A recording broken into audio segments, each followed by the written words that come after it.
Hi hello ನಮಸ್ಕಾರ. ನಾನು ನಿಮ್ಮೆಲ್ಲರ ಪ್ರೀತಿಯ ಗೆಳತಿ ಡಾಲರ್ಸ್ ಕನ್ನಡತಿ. ಎಲ್ಲರೂ ಹೇಗಿದ್ದೀರಿ? ಹೋಪ್ ಎಲ್ಲರೂ ಚೆನ್ನಾಗಿದ್ದೀರಿ ಅಂತ ಭಾವಿಸ್ತಾ ಇದ್ದೀನಿ. ಇವತ್ತಿನ ರೆಸಿಪಿ ಮದುವೆ ಮನೆಗಳಲ್ಲಿ ಮಾಡುವಂತಹ ರಾಜ ಮಸಾಲ ಅಥವಾ ಪೀನಟ್ ಮಸಾಲಾ ಚಾಟ್ ಅಥವಾ ಪೀನಟ್ ಕೋಸಂಬರಿ ಅಂತಾನೆ ಹೇಳ್ಬೋದು. ಇದು ತುಂಬಾನೇ ಈಸಿಯಾಗಿ ಮಾಡ್ಬೋದು. ಮದುವೆ ಮನೆಗಳಲ್ಲಿ ನಾವು ಯಾವ ಐಟಮ್ ಬಿಟ್ರು ಇದನ್ನ ಮಾತ್ರ ಬಿಡಲ್ಲ. ಇದು ಇಷ್ಟ ಎಲ್ರಿಗೂ ಕೂಡ. ಸೊ ಇದನ್ನ ಮಾಡೋದು ಹೇಗೆ ಅಂತ ನೋಡೋಣ ಬನ್ನಿ. ಈ ರಾಜ ಮಸಾಲ ಮಾಡೋದಕ್ಕೆ ಮೊದಲನೇದಾಗಿ ಕಾಂಗ್ರೆಸ್ ಕಡಲೆಕಾಯಿ ಬೀಜನ ರೆಡಿ ಮಾಡ್ಕೋಬೇಕು. ಇದನ್ನ ಮಾಡೋ ವಿಡಿಯೋನ ಈಗ ಆಲ್ರೆಡಿ ಅಪ್ಲೋಡ್ ಮಾಡಿದ್ದೀನಿ. ಶಾರ್ಟ್ ಆಗಿ ನಾನು ಇಲ್ಲಿ ತೋರಿಸ್ತಾ ಇದ್ದೀನಿ. ಮೊದಲನೇದಾಗಿ ಕಡಲೆಕಾಯಿ ಬೀಜನ ಚೆನ್ನಾಗಿ ಫ್ರೈ ಮಾಡಿಕೊಂಡು ಸಿಪ್ಪೆ ತೆಗೆದು ಅದನ್ನ ಬೇಳೆ ಮಾಡಿಟ್ಕೊಂಡು ನಂತರ ಒಂದು ಬಾಣಲಿಗೆ ಸ್ವಲ್ಪ ಎಣ್ಣೆ ಹಾಕೊಂಡು ಎಲ್ಲ ಮಸಾಲೆಗಳನ್ನು ಹಾಕೊಂಡು 1 ನಿಮಿಷಗಳ ಕಾಲ ಚೆನ್ನಾಗಿ ಫ್ರೈ ಮಾಡ್ಕೊಳ್ಳಿ. ಅದಾದ್ಮೇಲೆ ನಾವು ಬೇಳೆ ಮಾಡಿ ಇಟ್ಕೊಂಡಿರುವಂತಹ ಕಡಲೆಕಾಯಿ ಬೀಜ ಹಾಕೊಂಡು ನೀಟಾಗಿ ಫ್ರೈ ಮಾಡ್ಕೊಂಡ್ರೆ 2 ರಿಂದ 3 ನಿಮಿಷಗಳ ಕಾಲ ಕಾಂಗ್ರೆಸ್ ಕಡಲೆಕಾಯಿ ಬೀಜ ರೆಡಿ ಆಗುತ್ತೆ.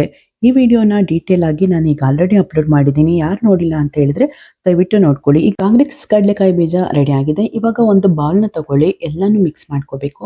ಕಾಂಗ್ರೆಸ್ ಕಡಲೆಕಾಯಿ ಬೀಜನ 1 ಕಪ್ ಹಾಕೊಳ್ತಾ ಇದ್ದೀನಿ. ಇದು ಮನೆಯಲ್ಲಿಗೆ ಯಾರು ಊಟಕ್ಕೆ ಬಂದಾಗ ಈ ರೀತಿ ಚಾಟ್ನ ಮಾಡಿಕೊಟ್ರೆ ಅಥವಾ ಟೀ ಟೈಮ್ಗೆ ಆಗಿರ್ಬೋದು ಅಥವಾ ಊಟದ ಟೈಮ್ಗೆ ತುಂಬಾನೇ ಚೆನ್ನಾಗಿರುತ್ತೆ. ಅರ್ಧ ಕಪ್ ಆಗುವಷ್ಟು ಸಣ್ಣದಾಗಿ ಹೆಚ್ಚಿರೋ ಈರುಳ್ಳಿ ಹಾಗೇನೆ ಸ್ವಲ್ಪ ಕ್ಯಾರೆಟ್ನ ಹಾಕೊಳ್ತಾ ಇದ್ದೀನಿ. ಹಾಗೆ ಸ್ವಲ್ಪ ಕಾಯಿ ತುರಿ, 2 ರಿಂದ 3 ಟೇಬಲ್ ಸ್ಪೂನ್ ಕಾಯಿ ತುರಿ ಬೇಕಾಗುತ್ತೆ. ಹಾಗೆ ಕೊನೆಯಲ್ಲಿ ಸ್ವಲ್ಪ ಕೊತ್ತಂಬರಿನ ಹಾಕೊಳ್ಳಿ. ನಿಂಬೆಹಣ್ಣು ಇದ್ರೆ ಹಾಕೊಳ್ಳಿ, ಇಲ್ಲ ಅಂದರೆ ಸ್ಕಿಪ್ ಮಾಡಿ. ಹಾಕೊಂಡ್ರೆ ತುಂಬಾನೇ ಚೆನ್ನಾಗಿರುತ್ತೆ. ಇವಾಗ ಇದನ್ನ ಚೆನ್ನಾಗಿ ಮಿಕ್ಸ್ ಮಾಡಬೇಕು. ನೋಡಿ, ಇಷ್ಟಾದರೆ ರಾಜ ಮಸಾಲ ರೆಡಿ ಆಗುತ್ತೆ.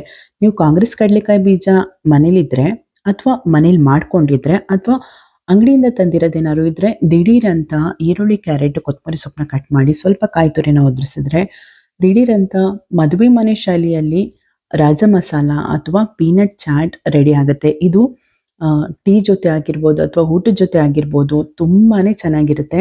ನೋಡಿ, ಈ ಥರ ಒಂದು ನೀಟಾಗಿ ಮಿಕ್ಸ್ನ ಕೊಟ್ರೆ ಸರ್ವ್ ಮಾಡ್ಕೊಂಡ್ರೆ ರೆಡಿ ಆಯಿತು ನಮ್ಮ ರಾಜ ಮಸಾಲ. ಸೊ ಬನ್ನಿ ಇದನ್ನ ಇವಾಗ ಸರ್ವ್ ಮಾಡ್ಕೊಳ್ಳೋಣ. ನೋಡಿದ್ರಲ್ಲ ಎಷ್ಟು ಸುಲಭವಾಗಿ ಮದುವೆ ಮನೆ ಶೈಲಿಯಲ್ಲಿ ರಾಜ ಮಸಾಲ ಮಾಡೋದು ಅಂತ.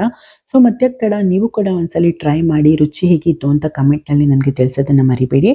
ಹಾಗೆ ನಿಮ್ಗೆ ಯಾವ್ದಾದ್ರು ರೆಸಿಪಿ ಬೇಕು ಅಂತ ಹೇಳಿದ್ರೆ ನನಗೆ ಕಮೆಂಟ್ನಲ್ಲಿ ತಿಳಿಸಿ, ನಾನು ಆ ರೆಸಿಪಿನ ಅಪ್ಲೋಡ್ ಮಾಡೋದಕ್ಕೆ ಟ್ರೈ ಮಾಡ್ತೀನಿ. ಸೊ ನೋಡಿದ್ರಲ್ಲ, ನಾನು ಮುಂದಿನ ವಿಡಿಯೋದಲ್ಲಿ ನಿಮಗೆ ಮತ್ತೆ ಸಿಗ್ತೀನಿ. ಇಷ್ಟೊತ್ತು ವಿಡಿಯೋ ನೋಡಿದ್ದಕ್ಕೆ ಎಲ್ರಿಗೂ ತುಂಬಾನೇ ಧನ್ಯವಾದಗಳು. ವಿಡಿಯೋ ಇಷ್ಟ ಆಗಿದ್ರೆ ಲೈಕ್ ಮಾಡಿ, ಶೇರ್ ಮಾಡಿ, ಹಾಗೆ ಕಮೆಂಟ್ ಮಾಡಿ. ಸಬ್ಸ್ಕ್ರೈಬ್ ಆಗೋದಂತೂ ಮರಿಬೇಡಿ. ಪಕ್ಕದಲ್ಲಿರುವಂತಹ ಬೆಲ್ ಐಕನ್ ಪ್ರೆಸ್ ಮಾಡಿ. ನಾನು ಮುಂದೆ ಹಾಕೋ ಎಲ್ಲಾ ವಿಡಿಯೋಗಳ ನೋಟಿಫಿಕೇಶನ್ ನಿಮಗೆ ಬಂದು ತಲುಪುತ್ತೆ. ಬಾಯ್.